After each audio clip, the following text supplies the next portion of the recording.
Friends, welcome to পিয়াদাস চ্যানেলে। আবার একটা নিউ ব্লগে আপনাদের স্বাগত। আশা করি আপনারা ভালো আছেন, আমরাও ভালো আছি। এখন বাজে 4টে। এখন উঠেছি। আপনাদের দাদা 6টার মধ্যে কাজে বেরিয়ে যায়। এখন রেগুলার একটা অফিসে জয়েন করেছে, তাই তাকে রান্না করে দিতে হয়। দেখেন, আপনাদেরকে দেখাচ্ছি। এখনও বাইরেটা অন্ধকার, দেখতে পাচ্ছেন। এখনও যে বাইরে অন্ধকার ঘুটঘুটে। আর এই যে আমার সোনা ঘুমাচ্ছে। সোনা শীত করছে, তাই পাখাটাকে একটু বন্ধ করে দিই কিছুক্ষণের জন্য। আমি ওদিকে ভাত তরকারি বসিয়ে এসেছি, রান্না, ডাল ভাত শাক ডিম ভাজা এই করে দেবো আপনাদের দাদাকে। এই যে দেখতে পাচ্ছেন, বললাম ভাত আর ডাল এই যে বসিয়ে দিয়েছি। আর এদিকে শাক আগের দিন কুটে রেখেছিলাম, শাকটাকে ধুয়েও রেখে দিয়েছি। এই যে জল দিয়ে ধুয়ে রেখে দিয়েছি। এই রান্না হয়ে গেছে, টিফিন দিয়ে দিয়েছি। এই যে আপনার ভোরও হয়ে গেছে, সকাল হয়ে গেছে। আপনাদের দাদা এখন এই যে বেরোচ্ছে অফিসে, ফার্স্ট বাস ধরে। আপনার অবস্থা দেখুন। স্কুলে গিয়েছিল, কান্নাকাটি করে বাড়ি চলে এসেছে। দেখেছেন সেই করছে সকাল। আমাদের বাড়ির পেছনে কি বাধা রয়েছে সেটাও আপনারা দেখুন। এই দেখুন, একটা ঘোড়া আমাদের জানলার ধারে ছাওয়ায় দাঁড়িয়ে আছে।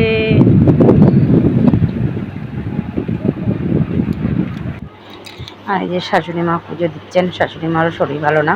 আর এই যে সকালে যে জামা কাপড় ধুয়েছিলাম, এখন সব গুছিয়ে রাখবো। জামা কাপড় এক একটা করে গুছিয়ে আলনায় রাখছি। দিদিদের জামা কাপড় দিদিদের ঘরে আলনায় রেখে আসছি। দাদা ভাইয়ের জামা কাপড় দাদা ভাইয়ের ঘরে আলনায় রেখে আসছি।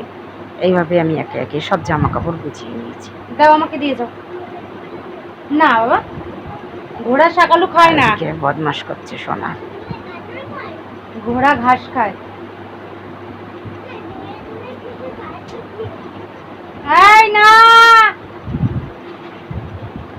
আরেকজন ঘোড়াকে গাজর খাচ্ছে। কই গাজর? গাজর এনে ঘোড়াকে গাজর খাওয়াচ্ছে।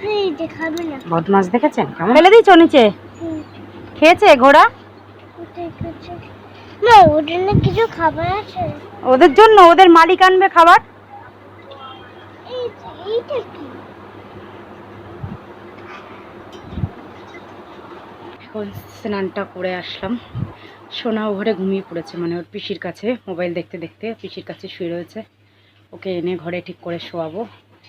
আর একটু মাঝখানে বাড়িতে গেছিলাম, মায়ের অবস্থা খারাপ হয়ে গিয়েছিলো, তাইতে মাকে দেখে আবার চলেও এসেছি। সোনা স্কুলে গেছিলো, কিন্তু কান্নাকাটি করে স্কুল থেকে চলে এসেছে।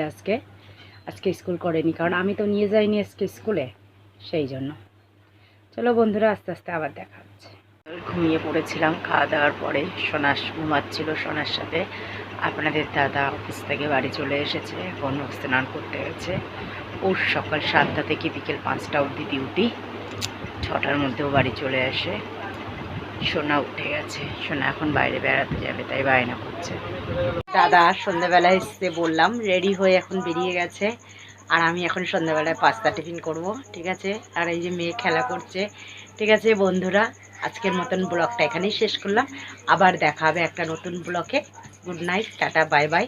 আর অবশেষে একটা কথাই, যেটা আমি প্রতিটা ব্লগেই বলে থাকি, আমার ভিডিও যদি ভালো লাগে থাকে লাইক কমেন্ট শেয়ার করবেন, চ্যানেলটাকে সাবস্ক্রাইব করবেন, ফেসবুক থেকে দেখলে ফলো করে দেবেন। টাটা।